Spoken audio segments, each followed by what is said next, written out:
Пурнима. Затворено дете, а слободна душа. Бутан, 1 март 1993 година.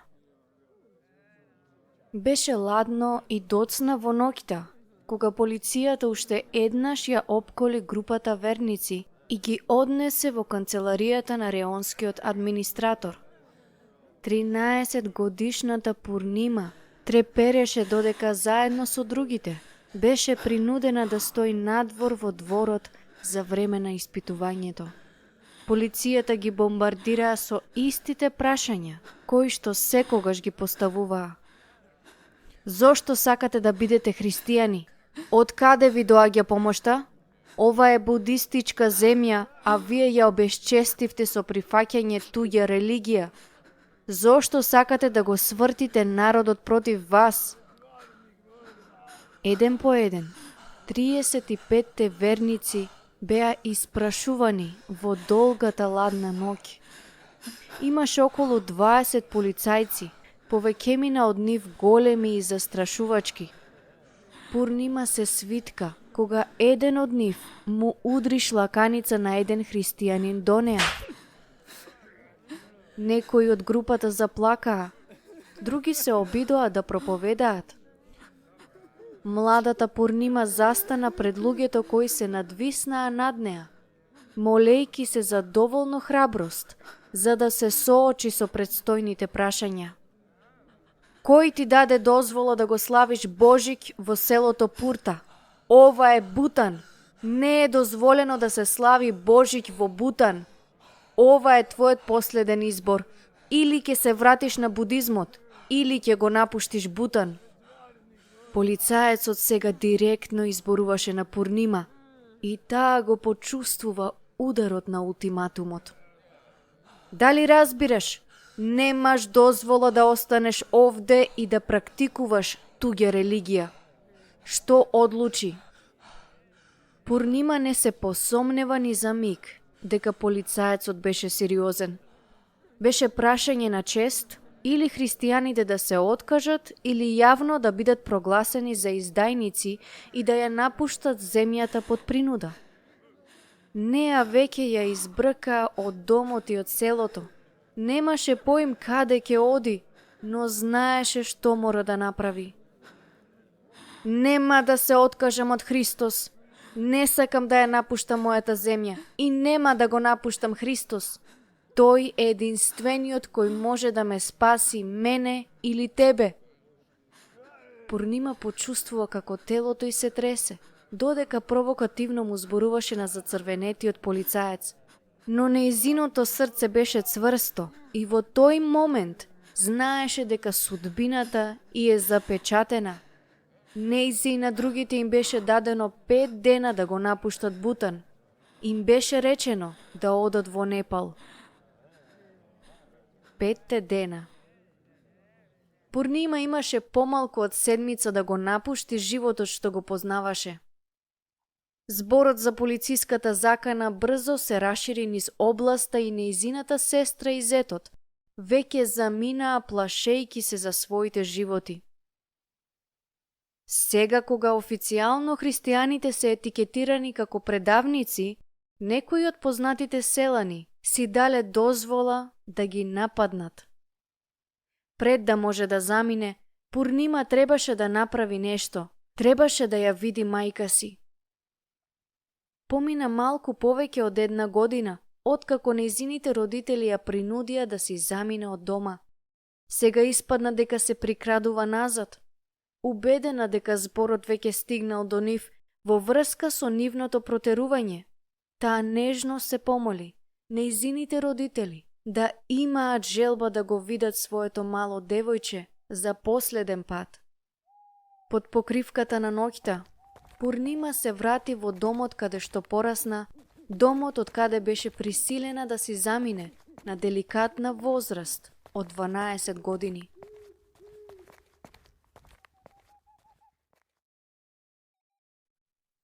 Чудесно оздравување. Пурнима порасна во мало будистичко село во зелените долини на источен Бутан. Татко ѝ беше локален врач и често изведуваше ритуали и жртвување животни за да ги истера злите духови кои се закануваа да и наштетат на заедницата. Нивното семејство, составено од 8 члена, не беше ниту богато, ниту сиромашно, според локалните стандарди, но тие имаа голем дом и беа блиски. И Сивал, кој беше оженет со постарата сестра на Пурнима, живееше со Ахим. Пурнима ќе пораснеше како и секое друго дете во селото, доколку болната Маја не заздравеше така чудесно. 3 години Пурнима секојдневно гледаше како татко и жртвува пилиња на импровизираниот олтар, тропајки на домашниот тапан и повикувајки ги духовите да ја исцелат неговата ќерка. Потоа Пурнима ќе седнеше до креветот на Маја, очекувајќи да ѝ биде подобро, но Маја не се подобруваше. Имаше добри и лоши денови, но непрекинатата болка во стомакот и силните главоболки често ја држеа со денови во кревет.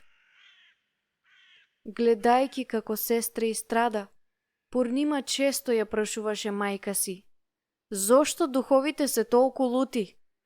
Зошто жртвувањето не дава резултат? Но никогаш немаше одговор. Сега по години на боледување, Маја беше на нодзе. Немаше повеќе болка, немаше повеќе звонење во главата.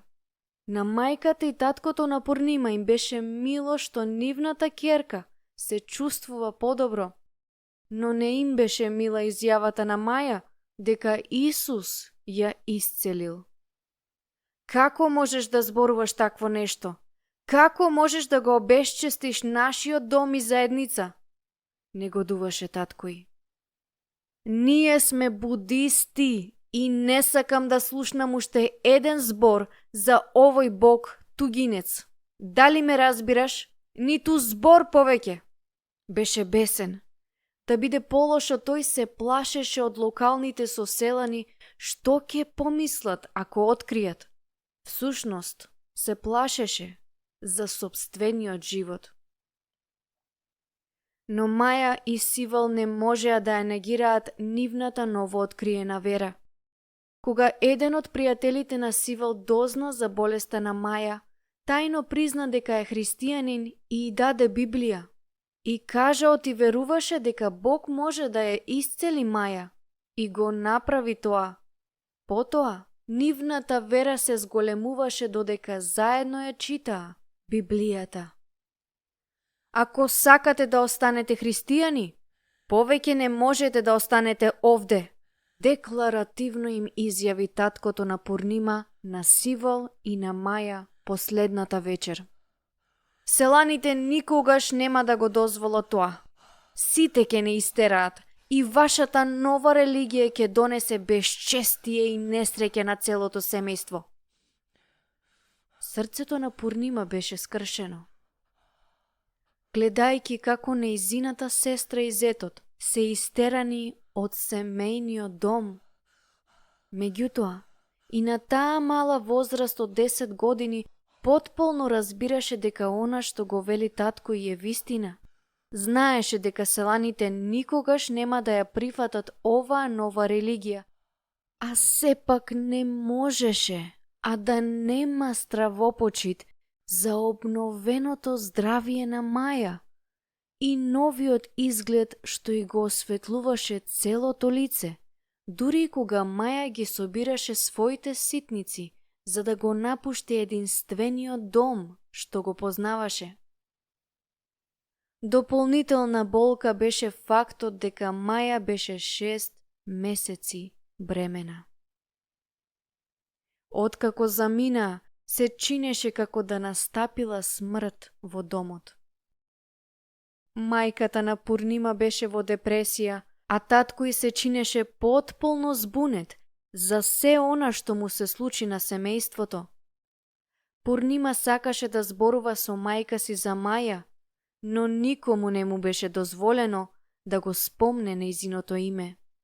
и никому не му беше дозволено да ги посети во нивното прибежиште, скромен бамбусов покрив на неколку километри од соседното село.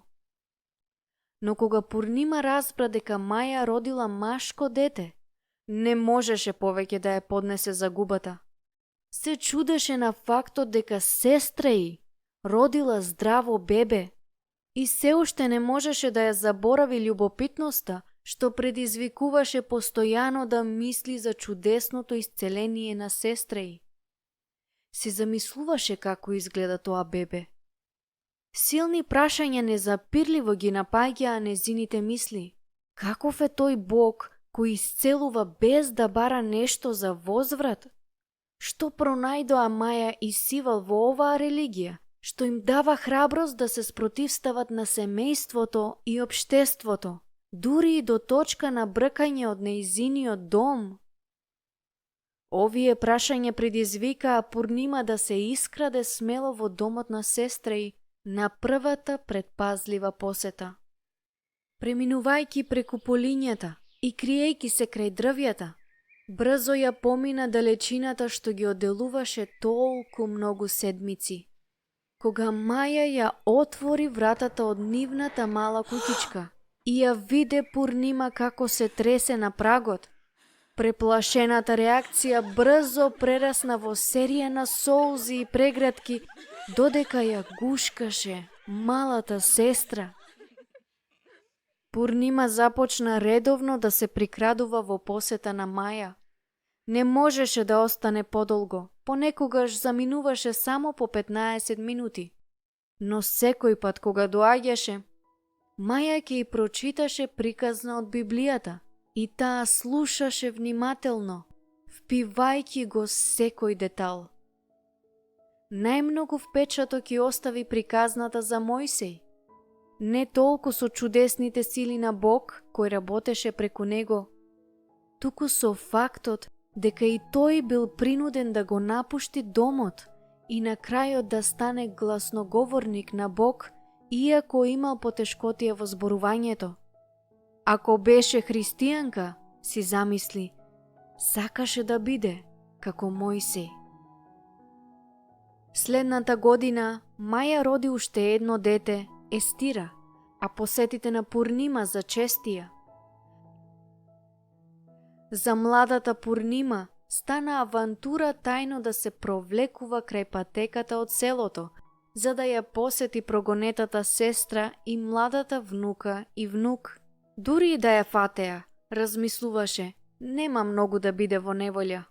На крајот на краиштата, таа беше само дете. Но мајката на Пурнима не размислуваше на тој начин. Пурнима, и двете знаеме што правиш, и кажа еден ден. Веќе изгубив една ќерка, не сакам да ја изгубам и другата.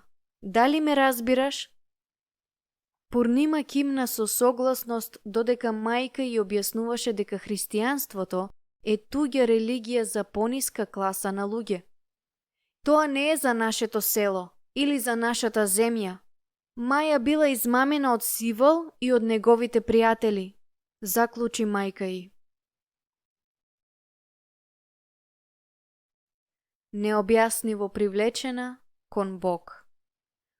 Но на Пурнима и се допаѓаше времето поминато со сестра ѝ и тајните посети продолжија. На Божик, Маја и Сивал и дозволија на Пурнима да им се придружи во малото заедништво што се формира во изминатите 18 месеци. Големиот број посети на сестра ѝ цврсто го посадија семето на верата во срцето на Пурнима и таа ја слушаше проповета за раѓањето на Исус. Тој бил роден од девица и дојде да го донесе спасението. Се почувствува необјасниво привлечена кон Бог во своето срце. Никому со денови не му кажуваше за одлуката да го прифати Христос, се додека не се искрадна во уште една посета на Маја и рече дека сака да се крсти. Маја се воодушеви од одлуката на сестра ѝ, но во себе се загрижи како Пурнима ќе се справи со кажувањето на веста на родителите. По 3 седмици во едно светло неделно утро, Пурнима беше крстена. Излезе од водата преплавена со увереност. Маја, знам што треба да сторам. Морам да им кажам на мама и тато за новостите. Не можам повеќе да се кријам. Сакам секој да дознае дека сега живеам за Христос и не се грижам што ќе ми речат или направат. Но Пурнима, толку си млада, имаш само 12 години и знаеш што ќе направат. Дали си подготвена на тоа?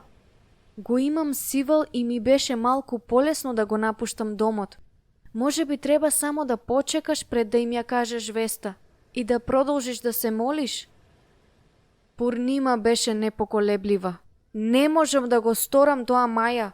Сега ги разбирам сите нешта што ги слушам, сите работи што ми ги зборуваше од Библијата. Никогаш не сум се чувствувала вака. Знам дека е вистинито како што ми кажа. Како ќе можам да се скријам внатре и да не им кажам на мама и тато? На крајот, те имам тебе. Маја се трогна од таа забелешка и ја гушна сестра си. Секако дека секогаш ќе ме имаш. Дали сакаш да дојдам со тебе? Не, одговори Пурнима. Преопасно е за тебе да дојдеш близу селото. Не грижи се, ќе бидам во ред. Маја гледаше со измешани емоции како нејзината мала сестра се затрчува на кај дома. Не можеше да поверува во младешката смелост и иако се плашеше од реакцијата на родителите, се почувствува многу горда на храброста на Пурнима. Може би Господ има посебни планови за неа, гласно помисли. Во својата 12 годишна невиност, Пурнима се врати дома и ја кажа новоста. Мамо, јас сум христијанка. Мајка ѝ се вкочани од зборовите. Сигурно се шегуваш, рече таа загрижено. Премлада си да бидеш христијанка и покрај тоа ти реков дека не сакам да ја изгубам и другата ќерка. Но Пурнима со доверба ја потврди нејзината одлука. Мамо, не би сакала да морам да си заминам како Маја. Сакам да останам, но одлучив да станам христијанка и ништо не може да ме предомисли. Беше принудена да замине истата вечер. Како што одеше кон сега познатиот пат до домот на Маја, со скромната своина, можеше зад неа да го слушне плачот на мајка ѝ.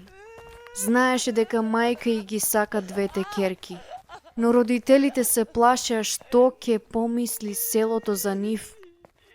Порано и Пурнима се плашеше, но како што чекореше во темнината, одлучи дека повеќе нема да се плаши.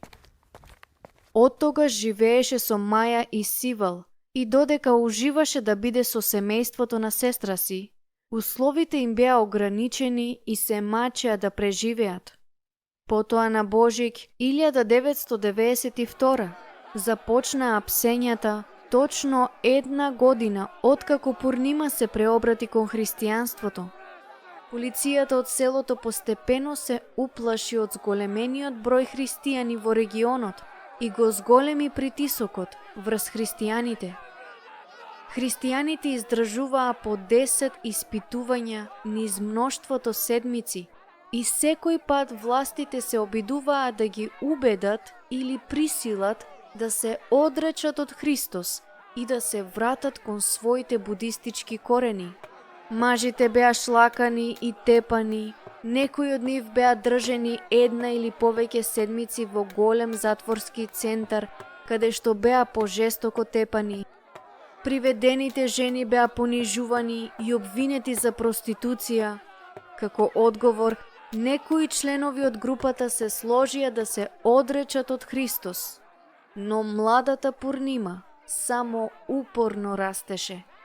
Сега за Пурнима, за нејзината постара сестра Маја, за зетот Сивал и за пријателите од соседните села, кои редовно се дружеа со нив, последната наредба на властите беше едноставна, но срце парателна. Напуштете го Бутан! Како можеш да бидеш толку храбра? Продолжувајќи преку полињата, Пурнима ги виде светилките што светат низ прозорците од домот на нивните родители. Она што беше нивни дом. Се прашуваше што да ја каже на мајка си. Се прашуваше дали мајка и ќе ја дозволи да влезе. Не зборуваа ниту пак се видоа од вечерта кога Пурнима беше избркана. Сега принудена да го напушти Бутан, се прашуваше дали повторно ќе ја види мајка си. Како што Тивко се приближуваше до влезната врата, одлучи едноставно да си дозволи да влезе. Мамо, јас сум. Пурнима! Мајка ја зграби цврсто.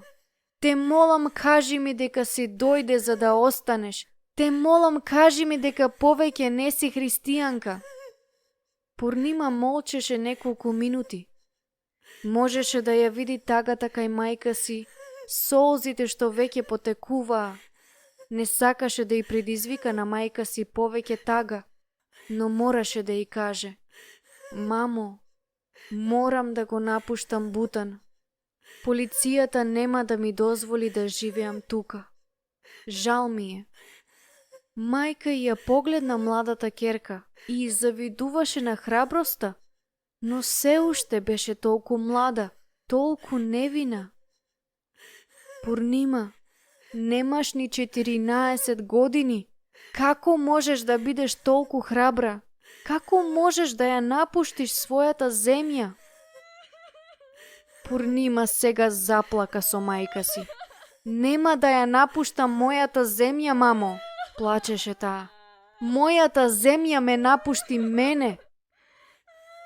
Знаеше колку мајка ја сака и дека никогаш немаше да ја принуди да си оди. Но сите беа уплашени.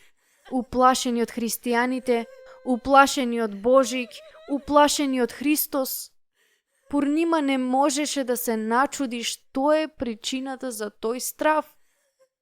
Еве, земи го ова. Таткото на Пурнима и додаде мала сума пари. И те молам, внимавај. Погледна во насолзените очи на ќерка си, ја прегрна и излезе од собата.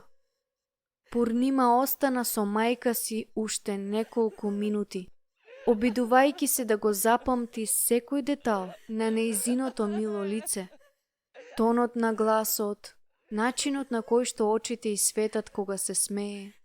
Мајка ѝ беше убава, а таа не знаеше кога и дали воопшто некогаш ќе ја види повторно. Уште една последна преградка и потоа Пурнима исчезна низ полињата за последен пат. Следното утро им се придружи на 8 други христијани од нејзиното заедништво, кои исто така беа принудени да го напуштат Бутан. Владата обезбеди автобус да ги пренесе од селото во Пуртах на границата со Индија. Од тука ќе продолжат сами. Кој ќе ни биде водич? Се шегуваа меѓусебно, обидувајќи се да ја ослободат анксиозноста. Никој од нив не се осмелил да замине од локалната заедница и никој немал никакво познавање за местото каде што се упатија. На кратко растојание по границата, автобусот застана и 9 бегалци излегоа. Наблюдуваа низ сивите издувни гасови како автобусот заврти и се врати назад. Тоа беше нивниот последен контакт со Бутан. А сега и тоа го снема. Само им беше речено да одат напред, во тој правец, преку висорамнините на Индија до Непал. Гонети од соништата. Христијаните патуваа 3 дена пешки без инцидент, но поради поминувањето низ планинскиот терен, видно се зголемуваше исцрпеноста. Доаѓајќи до едно невообичаено дрво крај патот, Џон, кој стана нивен неофицијален водач, предложи да преноќат ден-два крај дрвото за да се одморат. Немаше брзање, туку реалноста на недоумицата беше присутна, а Пурнима почнуваше се повеќе да се плаши. Не сакаше другите да знаат, но плачеше во сон откако го напуштија селото. Јасни слики на мајка и ја прогонуваа во сонот. Оваа вечер ќе биде поинаква. 8 март, роденденот на Пурнима. Пурнима се припои до мајка си, гледајќи во ведрата ноќ. Сакаа да ги наблюдуваат звездите заедно, покажувајќи ги замислените облици. Да се биде помлада керка, значеше дека ќе поминува повеќе време со мајка си и никогаш не се чувствуваше посигурна, освен кога само двете беа заедно. Па, Славеничке, што ќе правиш кога ќе пораснеш? Се шегуваше мајка й. Да пораснам? Што мислиш со тоа да пораснам? Имам само 14 години, рече Пурнима со смеење. Често се чувствуваше фатена помеѓу младешкиот дух и видливите одговорности на возрасен, но вечерва беше малото дете на мама. Радоста на Пурнима беше кратка, грубо прекината кога забележа 4 полицајци, како доаѓаат од полето на кај нив. Почна да паничи сваќајќи дека луѓето дојдоа по неа. Необично, мајка и како да не забележа. Пред Пурнима да избега, 4 полицајци ја опколија. Еден од нив цврсто ја грабна, стегајќи ја толку силно за раката, така што морници почнаа да и лазат од недостатокот на циркулација. Пушти ме повредуваш, се жалеше таа. Немаше одговор. Пополека Пурнима беше истргната од мајка си и подалеку од својот дом. Се чинеше дека двете се растопија на далечина. Мамо! Мамо! Ехото на гласот на Пурнима одекнуваше некај домот. Те молам, помогни ми! Те молам, натерај ги да престанат! Но попусто. Мајка и тивко седеше на столицата, како ништо да не се случило. Пурнима се разбуди со непријатен грч. Земајки длабок здив додека умот пополека се враќаше во реалноста. Можеше да ја вкуси солта од солзите што се цедеа околу усните. Се прашуваше дали ќе се навикне на чувството да биде сама. Беше црна темница, а само делче од месечината се гледаше предизвикувајќи блед сјај на големите гранки над неа. Како што телото почна да трепери, ја затегна тенката јакна подсврсто околу рамениците, навлекувајќи го джемперот што и послужи како перница. Очите на Пурнима напрегнато гледаа низ темнината. Беше вчудовидена колку застрашувачки може да делува тишината во ноќта. Дали навистина ми е роден ден, си помисли. Пурнима се обиде да открие кој ден беше во месецот, но попусто. Настаните од минатите неколку седмици се случија толку брзо, што се изгуби трагата на деновите. Не дека сега тоа беше важно. Се запраша како ќе преживее овие денови, седмици, па и години што ќе дојдат. Она што сигурно го знаеше е дека и недостасува домот. Додека повторно се легнуваше да спие, Пурнима повторно помисли на нежното лице на мајка си и топлината на нејзиниот допир.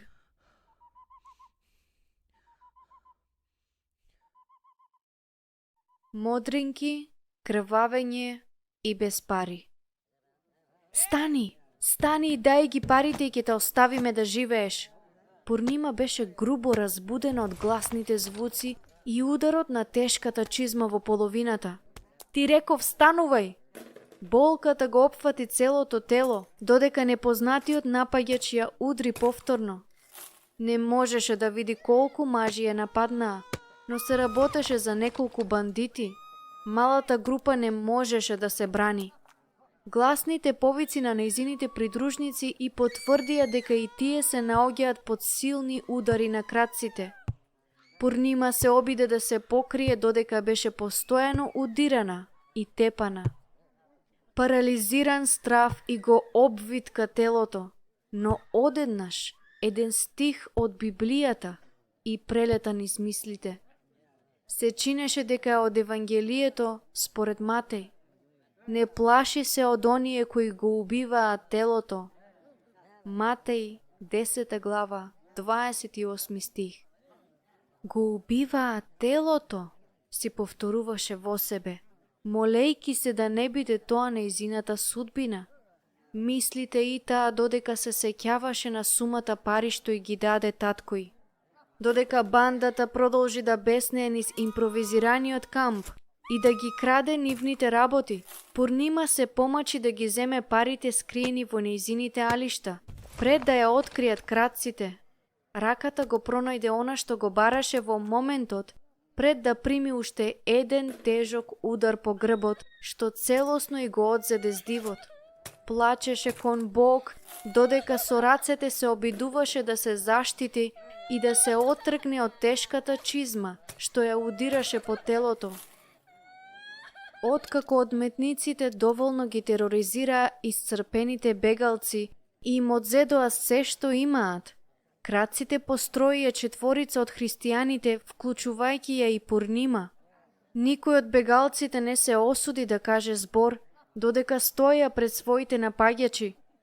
Ги имаше 12, секој со марама околу лицето. Пурнима погледна кон останатите кои беа настрана. Секој беше здрвен од страв.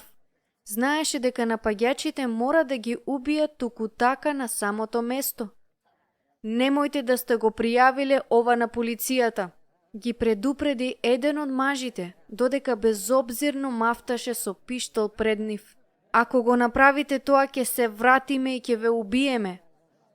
Прстите му останаа на орозот и тој продолжи да го вперува пиштолот во лицето на секој од нив, како потврда на неговите зборови. Пурнима ги затвори очите и се запраша. Дали ќе го чуе звукот на оружјето? Кога ги отвори, краците беа заминати. Ранетите жртви се собраа заедно и најдобро што можеа да сторат е да ја прегледаат направената штета. Иако беа благодарни на Бог што им ги поштеди животите, сите беа со модрици и крвавеа и набрзо сватија дека не им остана ништо. Краците им зедоа се, дури и вишокот облека. Никогаш не помислија дека патот до Непал ќе биде исполнет со такви опасности. Следното утро, Џон успеа да запре еден голем камион, што имаше домашно изработена дрвена приколка за драгјосаната кабина. Кога разбра дека камионот оди за Непал, тој преговараше со шоферот додека останатите се собраа околу нив. Можеш ли да не земеш со тебе? Не можеме да останеме овде. Преопасно е. Имате пари? Праша постариот шофер, додека излегуваше од кабината, гледајќи можност да заработи некој долар повеќе. Џон му објасни дека беа ограбени претходната вечер и дека буквално останаа без ништо. Те молам, продолжи тој, некои од нашата група едва ја одат по ќотекот што го добија. Но иако ги виде нивните рани, шоферот на камионот одби да ги качи. Тој се фокусираше да заработи. Џон и другите почнаа да се оддалечуваат, обесхрабрени од изгубената можност да се возат, а тогаш Пурнима проговори. Имам нешто пари. Другите ја погледнаа со чудење, прашувајќи се како е можно да има пари по се она што се случуваше. Ограбувачите беа крајно детални во својата потрага. Да речеме дека ги скрив внимателно, рече Пурнима, насмевнувајќи се додека ги предаваше парите на шоферот. Најмладата од 9 бегалци стана херој, додека сите ја гушкаа и се качија во камионот. Ова нема да биде последен пат. Пурнима со својата природна интелигенција и великодушност да им биде од корист. Високо изгреаното попладневно сонце ја освежи малата група христијани и им помогна да престанат да се борат со бескрајниот студ од спиењето на ладно, на влажна земја. И додека повеќемината од нив заспа, Пурнима повторно помисли на мајка си и за прв пат почна да се прашува дали е направила вистинската одлука. Може би требаше да ја задржи Библијата, Може би требаше да ја задржи тајно својата вера, како што и предлагаше Маја. Ја отвори Библијата што ја подари Сивал по крштевањето и се сети да му благодари на Бог, што на крадците не им беше потребна. Завртувајќи ги страниците, Пурнима ги откри нејзините омилени стихови. Откако ги прочита стотини пати, ги обележа за да може да ги најде полесно. Од првите посети на Маја ја фасцинираа авантуристичките приказни од Библијата. Размислуваше за Марија и Јосиф како бегаат во Египет за Давидовото бегство од рацете на царот Саул и го запамти нејзиниот најомилен карактер, Мојсей, кој избегал од Египет. Овие приказни ја исполнија Пурнима со храброст да се соочи со новиот ден. Зграбчувајќи ја Библијата, знаеше дека и е добар придружник. Соединување на бегалците. Откако се стемни, шоферот конечно застана во индискиот град Мон и им кажа на патниците дека треба да наполни гориво и да земе некои намирници. Им рече дека имаат неколку часови пред повторното поаѓање, искористувајќи ја долго очекуваната можност да се раздвижат. Пурнима и другите започнаа да пешачат низ градот за да се сретнат со локалниот пастор. Пасторот потекнуваше од Бутан и беше зачуден за нивната приказна и желбата да остават се за Христос. Особено беше трогнат од младата Пурнима. Го тргна Џон настрана и го праша: колку години има таа? Не сум сигурен, 13 или 14, одговори Џон. Дали таа патува со некои членови на семејството? Праша пасторот. Не, и семејството на сестра и оди кон Непал, но тие останаа зад нас, не знаеме каде се. Пасторот не можеше да не се сожали на младата Пурнима. Го праша Џон дали би можел да ја покани Пурнима дома кај неговото семејство. Џон се сложи дека тоа ќе биде добра идеја, се грижеше и за неа. Го охрабри пасторот да ја упати поканата директно до Пурнима. Пурнима се сложи да се всели кај пасторот и неговата жена. Беше освежувачки да бидеш повторно дел од семејство, но тоа не беше нејзиното семејство, а постојано се молеше да се соедини со Маја. Не знаеше како тоа ќе се случи, само се молеше да се случи. Поминаа 3 месеца откако пасторот ја покани Пурнима да им се придружи на една христијанска конференција каде што требаше да зборува надвор од Асон. Таа радосно прифати, несвесна дека и зети Сивал ќе биде присутен. Се воодушеви кога го виде Сивал повторно и веднаш одлучи да се врати во Непал со него, одлука што го нажали пасторот и неговата жена. Дали си сигурна дека сакаш да си одиш, Пурнима? Ја праша пасторот. Дали знаеш колку тешко ќе ти биде во Непал? Ќе мораш да живееш во бегалски камп. Пурнима го слушаше овој благ аргумент, знаејќи дека е во право. Пасторот и неговата жена се однесуваа кон неа како кон сопствена ќерка и беше тешко да ги остави, но веќе во себе одлучи. Да, сигурна сум, одговори таа. Сакам да бидам со моето семејство. Ја ценам вашата добрина, но верувам дека ова е Божјата волја за мене. Пурнима и Сивал пристигнаа во бегалскиот камп на северната граница од Непал, доцна во облачната вечер, па не можеше веднаш да ги види поединостите во врска со нејзиниот нов дом.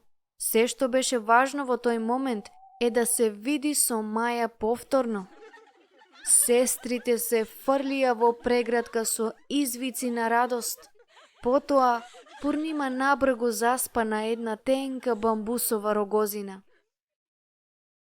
Разбуди се Пурнима. Малата Естира трчаше околу главата на Пурнима, плескајќи со рацете и смеејќи се во преполната колиба. Кога Пурнима ги отвори очите, првото нешто што го забележа беше расклатената бамбусова рамка, покриена со дебела пластика, кровот на нивната колиба. Додека стануваше, слушна звук што личеше на движење на стотици луѓе надвор, пред нивната колиба. Набрзо на Пурнима и стана јасно за пренаселените услови во кампот и апсолутната сиромаштија на илјадници семејства што живееја тука. Колку повеќе го гледаше кампот, подлабоко паѓаше во очај. Маја среќна што е повторно заедно со сестра ѝ, се обиде да го подкрепи духот на Пурнима. Слушни Пурнима, и рече на својата сестра: знам дека ова место е за никаде, но Божјата рака е секогаш врз нас, без разлика каде сме. Тој мора да има некоја работа за нас овде. Само помисли на сите луѓе овде, кои никогаш не слушнале за Христос. И знаеш како луѓето се секогаш привлечени кон тебе, ке те слушаат кога им зборуваш за Бог. Може би затоа што никогаш не се навикнале да гледаат ваква млада и убава учителка. Пурнима зацрвене и се насмевна. Веројатно е така, рече таа. Но колку мислиш дека мора да останеме тука? Дали навистина Божиот план е тоа што нема повеќе да се вратиме дома? Маја немаше одговор, но ја привлече Пурнима поблиску и цврсто ја прегрна. Сакаше да биде силна за својата сестра, но искрено и таа често си го поставуваше истото прашање. Како што поминуваа седмиците, Пурнима пополека откри што смее, а што не смее да прави во кампот. Обиди се и обезбеди пропусница кога сакаш да излезеш од кампот и да одиш во околните села. Немој да им кажуваш на властите дека одиш да го проповедаш Евангелието и да даваш трактати. Немој да одржуваш големи состаноци со другите христијани во кампот. Биди во мали групи и средби во домашна црква. Користи ги часовите по учење јазик и така натаму и така натаму. Бегалскиот камп имаше своја култура и живот, спротивни на очекувањата и замислите на Пурнима. Страст за споделување на Евангелието. Највисоко достигнување на животот во кампот, според Пурнима, беше непрекинатиот растеж на црквата, што се основа меѓу илјадници бегалци. Таа уживаше во сигурноста на Христовото семејство и блиските пријателства што ги оствари. Многу пати таа и нејзините пријатели ке се искрадеа во мали групи, незабележани, во посета на другите христијани во соседните кампови и села. Ги користеа овие можности да го вежбаат новиот јазик додека проповедаа. Пурнима беше задоволна за време на овие авантури, додека продолжуваше да ги открива своите дарови за музика и растечката страст за изгубените. Обвиткана во страста на споделување на Евангелието, речи си заборави на бедата во кампот. Пурнима и незините пријатели продолжија со експедициите на споделување на Евангелието надвор од кампот, се до следната година, кога беа фатени. Групата седеше едно живописно неделно утро во август, за време на двочасовното патување до местото на Хона. Хона слушна за продуховените христијани од бегалскиот камп и покани една група на заедништво во неговиот дом и да евангелизира на локалниот пазар. Пурнима и останатите прифатија со радост. Тивко, во група од 2 или 3, 11 се искрадоа од бегалскиот камп и се сретнаа 1 километар подолу на патот. Носејќи повеќе примероци од Библијата, неколку евангелски трактати и гитара, христијаните беа возбудени како ќе изгледа проповедањето во новото село, кај луѓе кои никогаш не слушнале за Евангелието. Но тие знаеја дека мора да се движат брзо, за да се вратат во кампот до вечер. Стигнаа во домот на Хона напладне и по заедничкото време од неколку часа играње пинг-понг, заминаа на пазарот. Само што се поставија да испеат неколку песни, кога Пурнима и другите беа пресретнати од 5 полицајци. Дојдете со нас, им наредија. Уплашената група немаше избор туку да ги следи полицајците. И наскоро се најдоа пред еден груп капетан. Од каде сте? Праша тој. Кој ви дозволи да излезете надвор од кампот? Кој ви даде дозвола да ширите нова религија во Непал? Овде немате никакви права. Цел ден чека во влажниот темен затвор, додека капетанот посебно ги испрашуваше прво мажите, а потоа и жените. Пурнима се умори мислејќи дека ова е недоразбирање. Одлучи да го предизвика полицаецот. Не сторивме ништо лошо. Зошто не држите овде? Ве молам да не пуштите. Треба да се вратиме во кампот пред да се стемни. Не, викна капетанот. Вечерва ќе останете со нас, а утре имате покана од командантот на областа. Пурнима се згрчи од задоволниот изглед на капетанот, што ги уапси и задржа. Таа и другите 3 жени ја разгледуваа малата валка на келија, каде се стуткуваа заедно и ревносно повикуваа кон Бог цела ноќ, барајќи негова заштита. Слушнаа дека е опасно да се проповеда во Непал, но многумина кои никогаш не слушнаа за Евангелието, со ревност го прифаќаа, така што наградата беше достојна на ризикот. Следното утро, полицијата ги собра 11 христијани заедно. Ако имате пари, можете да си купите нешто за ручек, им кажа еден од полицајците. Сега ќе одиме на долга прошетка. Пурнима размени погледи на запрашување со своите пријатели, но одлучи да не се грижи многу. Со сигурност, денес во канцеларијата на командантот на областа, се ќе се реши. Цел ден пешачеа низ џунглата, 11 христијани и 9 полицајци со оружје. Се чини дека изгледаме прилично опасно, примети Пурнима, гледајќи го оружјето. Нејзините мускули се вкочанија спротиставувајќи се на тешкиот терен. Ни таа, ни останатите немаа пари, немаа храна и вода, освен кога поминуваа преку поток. Се стемни кога конечно пристигнаа во областната канцеларија. Пурнима беше исцрпена, измрзната и гладна, но се уште охрабрена дека Бог беше со нив и дека наскоро ќе се вратат дома.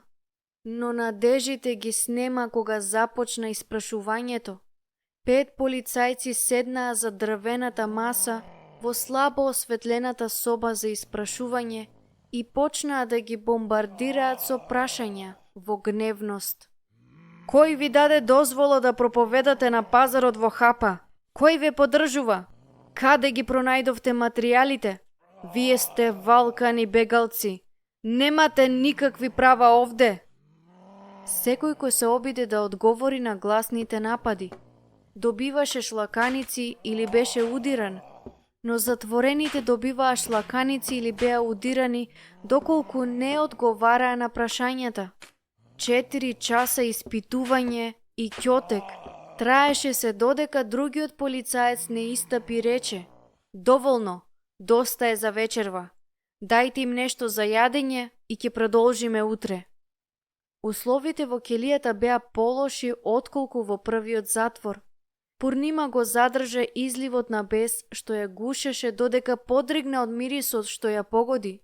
Бетонскиот под беше ладен, а немаше ниту кофа што може да ја употребат како тоалет.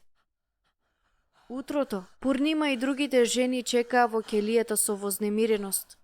Полицајците започнаа да разговараат со затворениците надвор и еден по еден ги испрашуваа.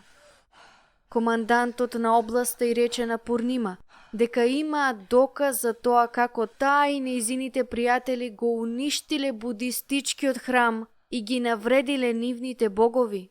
Не, тоа не е вистина, заплака Пурнима во неверие. Полицаецот ја удри тешка шлаканица по образот.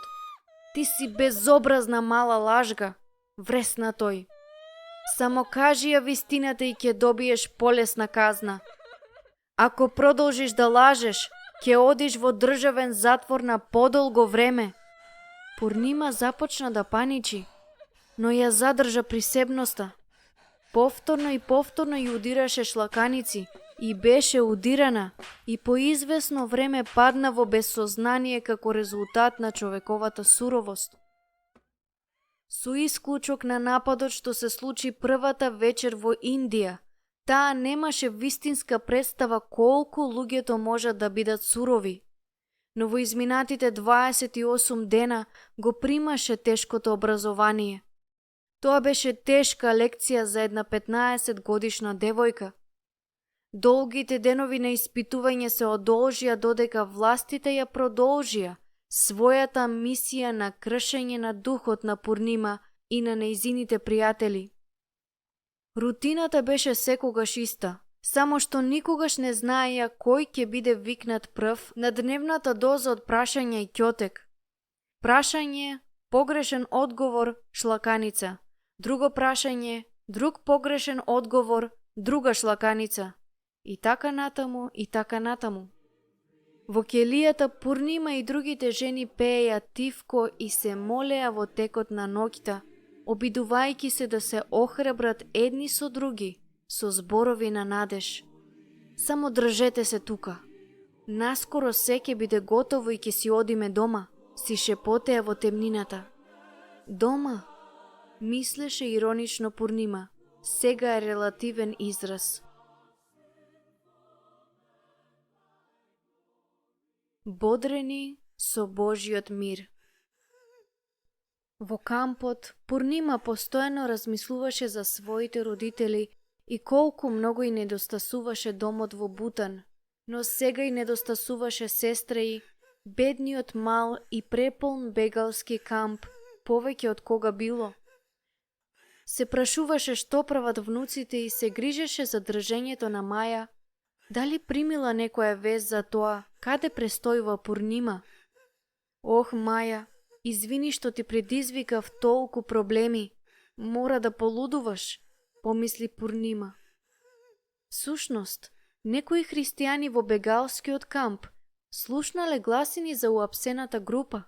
Допатуваа дури и до затворот каде што Пурнима и останатите се задржани, само за да добијат ќотек од полицајците, а потоа да се вратат назад. 11 затворени христијани беа свесни што се случи и беа огорчени на неиспровоцираниот напад врз нивните пријатели.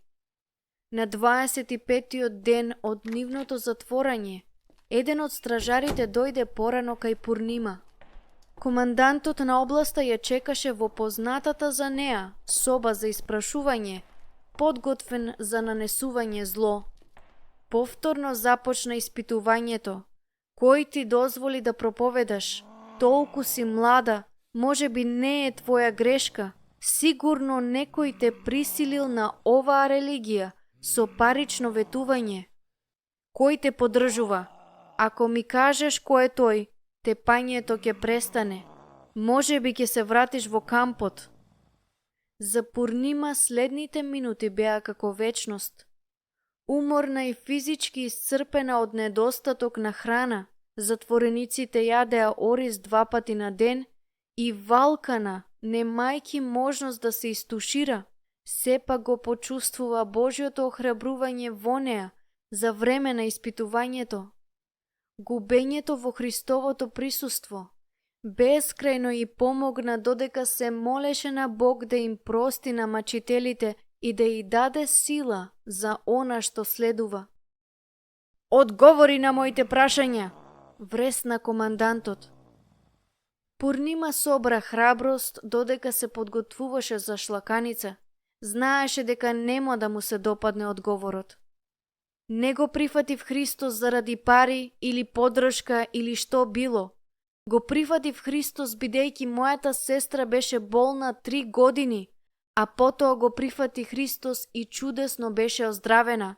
Видов многу чуда и имам мир и радост. Не постои друга причина.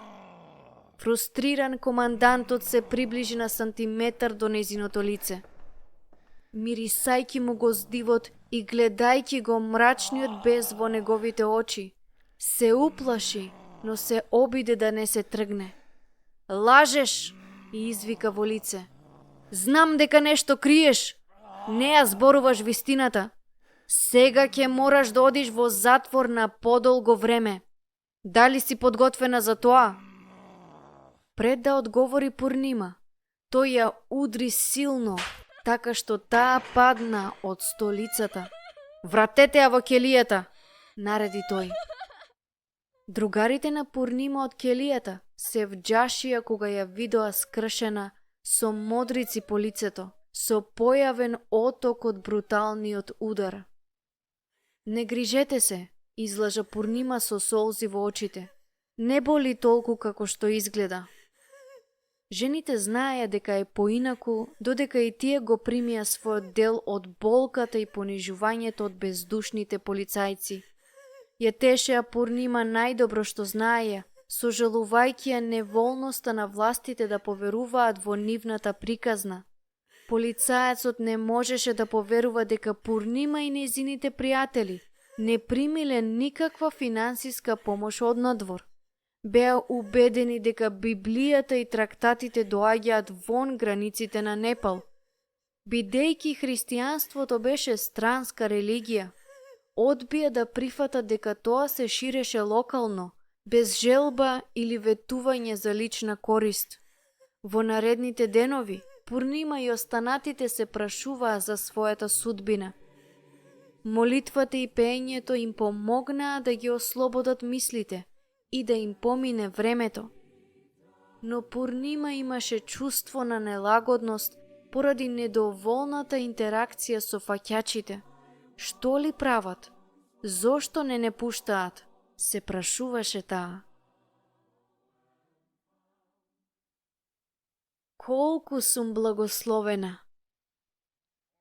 На крајот, рано наутро во вторникот, на 20 септември, групата беше повторно собрана во канцеларијата на командантот на областа. Пурнима знаеше дека нешто се подготвува, се додека жените затворенички не беа разделени од мажите. Малку беше речено додека бегалците неофицијално беа подредени со лисици на рацете и одведени пешки низ селскиот плоштад до една судница со лимен покрив. Пурнима беше толку воодушевена што излезе на сонце, што дури и за момент заборави да се грижи за она што ги очекува. Собата беше полна додека групата беше придружувана на предните седишта, веднаш до судски назначениот адвокат. На спротивната страна од собата владиниот адвокат ги изложуваше официјалните обвиненија против 11-мина. Иронично, додека беа читани монтираните обвиненија, списокот што вклучуваше мешаност во рушењето на будистичките храмови и убиството на светите крави, Пурнима почна да чувствува безнадежност. Може би ова ќе биде денот на нивната одбрана и ќе бидат ослободени. Сигурно судијата ќе свати дека се невини. Нивниот адвокат дискутираше доволно убедливо, но обвинителот очигледно имаше агенда што ја следеше и христијаните требаа да бидат пример за остварување на неговата цел, додека денот се развлекуваше до вечерните часови. Беше околу 10 часот кога судијата конечно донесе одлука и пресудата беше прочитана пред изморените христијани. Пурнима застана откако беше прозвана со другите затвореници. Шок и го зафати телото, додека судијата строго обвини дека треба да бидат задржани во државниот затвор во период од 3 години. 3 години! Зборовите звонеа низ мислите на Пурнима.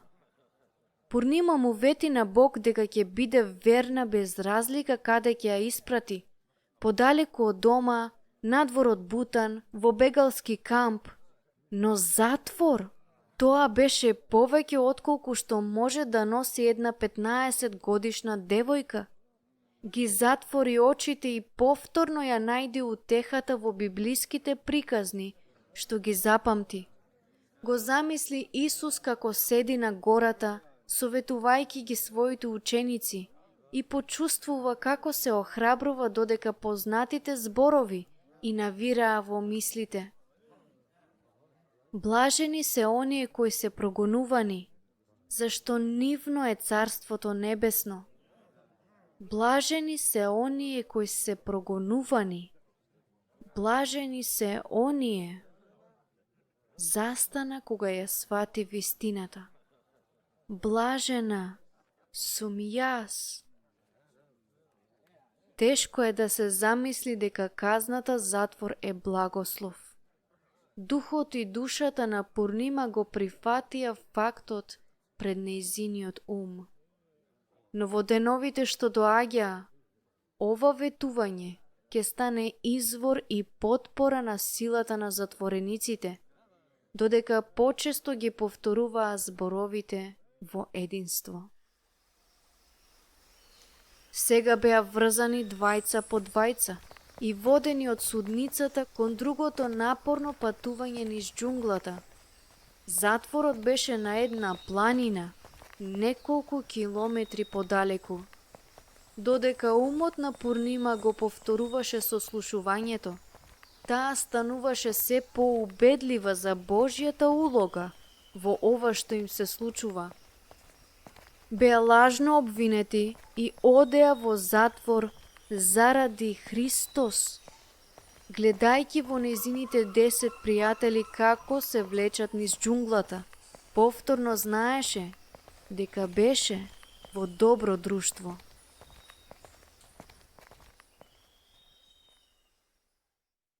Добре дојде во пеколот.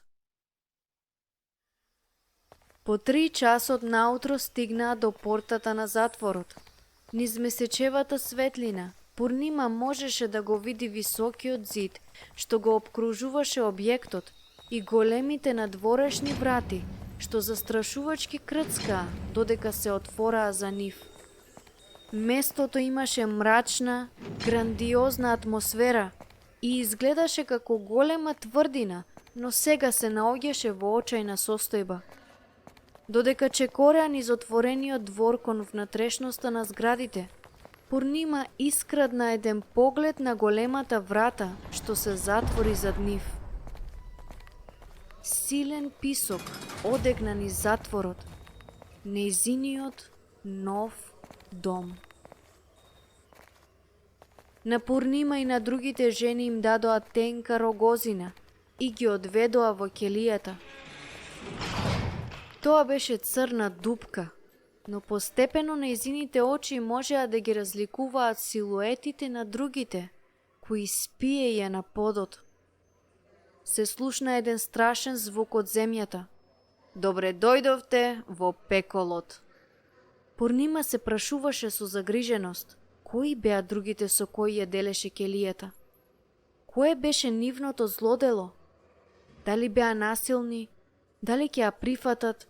Неодговорените прашања имаат тенденција да ја вознемират.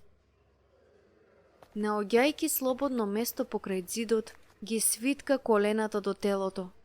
Беше исцрпена, но и преплашена за да заспие. По неколку часа, сончев зрак се провре меѓу решетките, високо над зидовите, овозможувајќи и на Пурнима и на нејзините пријатели да ја разгледаат околината.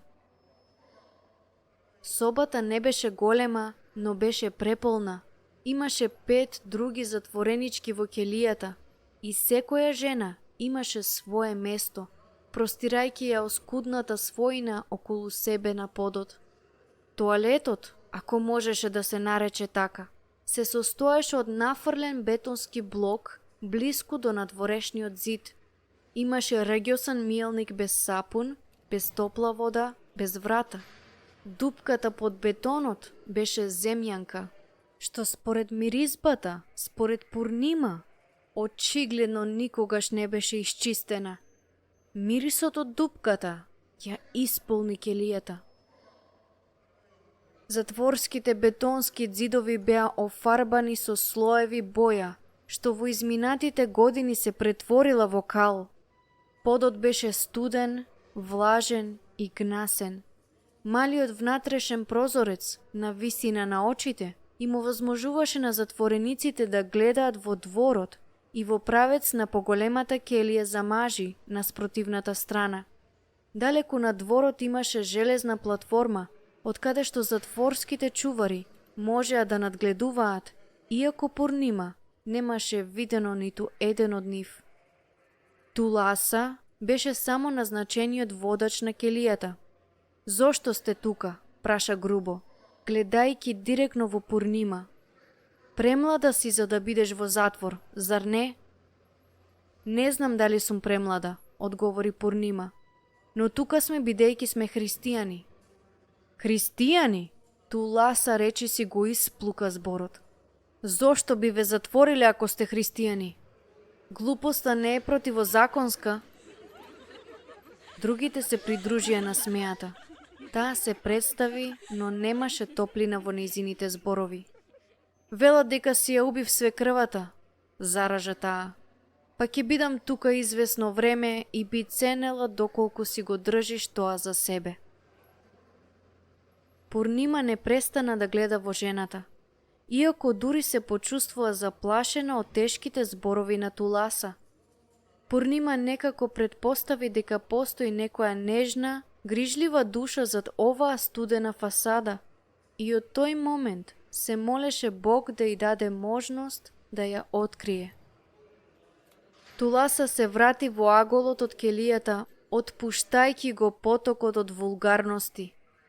Пурнима забележа дека имаше голема количина кебиња и други индивидуални работи, што покажуваше дека Туласа е тука подолго време и дека ги примила овие предмети од пријателите или членовите на семејството.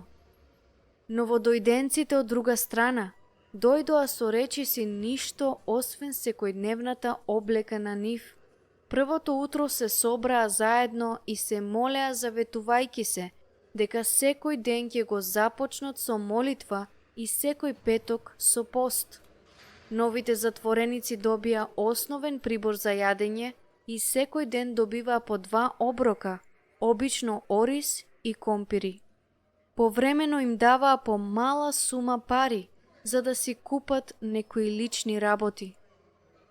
Наскоро христијаните открија дека привикнувањето на затворскиот живот беше слична како и привикнувањето на животот во бегалскиот камп. Научи ги правилата, обиди се да не запаѓаш во неволја и чувај си го грбот. Јасна разлика секако беше целосниот недостаток на слобода и чувари кои многу не се грижеа кога ќе се појави некој неминовен проблем. Но, мислеше Пурнима, барем не мора да ги вршат секојдневните испитувања и тепања, и тоа им овозможува да имаат тивко време за заедништво, без разлика на постојаните исмејувања од другите затвореници и постојаниот напад на пцовки. Неголемиот страв кај Пурнима се јави од навестувањето за сексуалните намери на чуварите, што започна веднаш откако пристигна. Првите неколку месеци поминаа, а Пурнима слабо спиеше. Набргу научи зошто другите затвореници не се одомакинија крај надворешниот зид. Таму беше ладно. Нејзиното здравје беше нарушено со почетокот на зимата и немаше ниту топла облека, ниту пак обично кебе. Пополека оптимизмот го замени внатрешното чувство на очај. Сваќајќи што се случува, Пурнима се загрижи за нејзината ранливост и падот во верата. Повторно се запраша дали направи голема грешка. Со ништата за домот, за мајка ѝ, се вратија правејќи ги ноќите мошне неподносливи. Беше подготвена да се предаде. Едно попладне, Пурнима слушна врисоци од машкиот блок, проследени со гневни гласови. Фатете го! Фатете го! Убијте го! Не беше необично да се предизвикуваат тепачки во машката келија, но овој пат морници и поминаа низ рбетот, кога слушна глас што вика: „Само до крај чете го! Мртов христијанин не може ниту да пее, ниту да се моли!“ Пурнима знаеше дека заканите се вистински. Туласа и кажа дека некој во машката келија беше убиен пред доаѓањето на нивната група. Дознавајќи дека тоа е еден од нејзините пријатели христијани, кој се соочуваше со смрт од рацете на другите затвореници. Пурнима очајнички повика кон стражарот, но никој не се појави. Липајки се сруши на рогозината и се молеше. Во тој момент свати колку им беше потешко на браќата, притиснати во келија со повеќе од 200 други мажи, многумина од нив тешки криминалци, отколку на неа. Виде колку беше обседната со сопственото самосожалување, додека преку дворот еден од нејзините пријатели беше тепан, може би дури и убиен. „Драги Боже“, се молеше, „те молам, не дозволувај да го убијат“. Потоа липаше, а овој пат не само за себе, туку за сите нив. Еден брат по име Ашок беше жртвата на нападот во машкиот блок. Тој преживеа, но едвај. Благодарејќи за неговото заздравување и уверена да го премести фокусот од себе си, Пурнима бараше начини да им сведочи на другите жени во келијата. Знаеше дека треба да остане активна додека се надева да ја преживее 3-годишната казна. Во минатите седмици дозволи да й биде заробено не само телото, туку и душата и духот, а таа ситуација мораше да се промени. „Покажи ми што можам да правам, Господе“, се молеше. „Слободна сум да ти служам, без разлика на околностите“. Тогаш и текна дека скоро пристигна Божик. Божикни дарови. Човекот познат како Вујкото стана како дел од државниот затвор. Беше таму толку долго и низ затворот се шеташе слободно, така што новодојдените мислеа дека е дел од персоналот, но не беше. Секоја седмица ги вртеше круговите во келиите, прашувајќи ги затворениците дали им треба нешто да им купи на пазарот. „Добро утро, Пурнима“, ја повика овој ден. „Што можам да ти донесам денес? Или само ќе ги чуваш сите пари додека не те пуштат? Зошто ги штедиш? Што има тука позитивно ако не ги потрошиш?“ Само што ги кажа зборовите, нејзе и текна една идеја. „Тоа е тоа!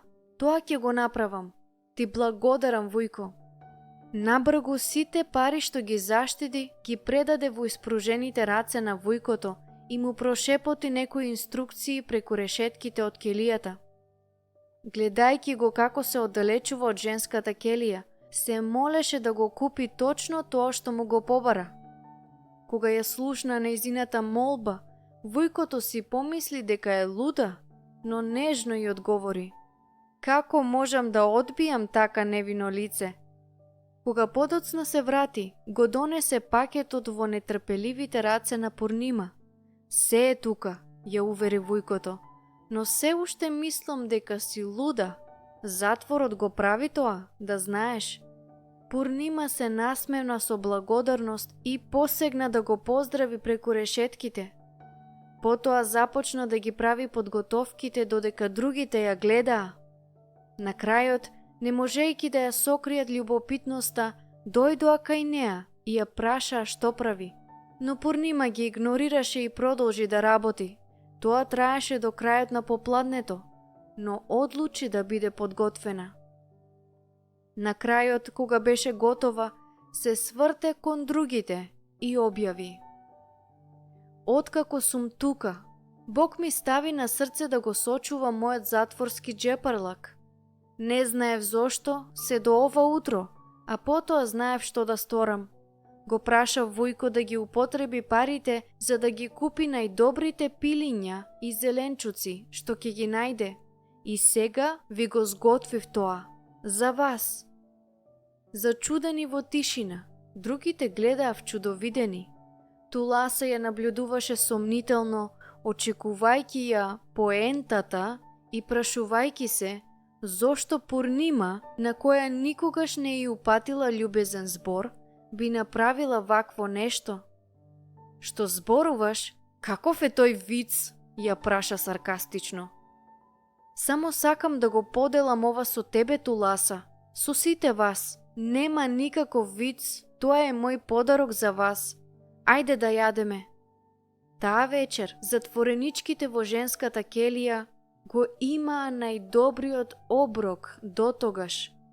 Дури стражарите шетаа и зјапаа. Зборот брзо се рашири низ затворот. Пурнима подготви гозба. Следната вечер Туласа дојде и седна до Пурнима. Зошто го направи тоа за нас? Ја праша искрено и пристојно за прв пат во присуство на Пурнима. Не сторивме ништо, туку само те исмевавме и тебе и другите откако пристигнавте овде. И тоа беа сите твои пари. Можеше да ги искористиш за себе, па зошто ги потроши за нас? Туласа едноставно не можеше да ја прифати оваа добрина. Помисли дека Пурнима е или многу глупава, или многу мудра. И сакаше да открие што од тоа е вистина. Туласа, почна Пурнима, со насмевка на лицето. Дали некогаш си слушнала за Божик? На овој начин се разви необично пријателство помеѓу осуденичка за убиство и проповедник тинејџер. Пурнима ја раскажа на Туласа приказната како го прифати Исус за време на Божикната богослужба, речиси 3 години порано. На нежен, но ентузијастички начин, во следните неколку месеци, Пурнима често разговараше со Туласа за Христос и зачудувачки двете станаа блиски пријателки. На еден мал начин Туласа ја потсети Пурнима на нејзината мајка, а девојчето се чувствуваше комотно во друштво на постара придружничка. Иако не знаеше што носи иднината, Пурнима одлучи да се соочи храбро. Ги призна своите слабости, но одби да им дозволи да ја заробат. Ќе дорасне на предизвикот и ќе му го препушти останатото на Бог, како што направи и Мојсей. Епилог. Пурнима заедно со другите христијани беше ослободена од затворот по 14 месеци и 6 дена. Зборот за нивното апсење се прочу до бегалскиот камп и на крајот се рашири низ светот. Интернационална група на христијански водачи започнаа петиција до владата на Непал за нивно ослободување. Знаеме дека држите 11 христијани во државен затвор протестираа до кралот на Непал, а едно од нив е само дете. Пурнима и другите подоцна беа информирани дека нивното рано ослободување беше поголем благослов отколку што можеа да разберат. Властите од затворот имаа намера да ги задржат затворени 7 години. Наменетата казна затвор за водење некого кон преобраќање во христијанство. Веднаш по ослободувањето, на изненадување на властите, тие побараа да се сретнат со поранешните цимери од келијата. По 3 месеци затвор, христијаните започнаа да примаат помош од членовите на семејството. Сега на нивните цимери им ги дадоа на собраните работи, како и дополнителна сума пари што Пурнима ги заштеди за друга посебна прилика. И ги подсетија другите дека беа прогонувани заради нивната вера во Исус Христос. Некои од затворениците станаа христијани и беа охрабрени да ја сочуваат верата. 11 мина ветие дека ќе се сеќаваат на нив и на сите затвореници во своите молитви. Неверојатно, еден од мажите кои учествуваа во тепањето на Ашок излезе напред и рече: „Јасна светлина влезе во нашиот затвор, но сега си заминува. Пред заминувањето Пурнима ја гушна Туласа, сега христијанка, за последен пат. Туласа подоцна беше ослободена кога обвинението беше повлечено. Таа е сега активен водач во црквата. Од првиот пат, кога Маја ја прочита библиската приказна, Пурнима му се восхитуваше на Мојсей. Тој беше протеран од својата земја, иако имаше тешкотија во зборувањето. Бог го употреби на моќен начин. На сличен начин, Пурнима, која се чувствуваше некомпетентна заради незината возраст, сега до некаде стана позната низ Непал. Често ја покануваа да го сподели своето сведоштво во црквите околу бегалскиот камп, каде што се уште живее со Маја, Сивал и нејзините внуци. Се моли дека еден ден ќе се врати во Бутан, нејзината татковина, да ја види мајка си и да го проповеда Евангелието.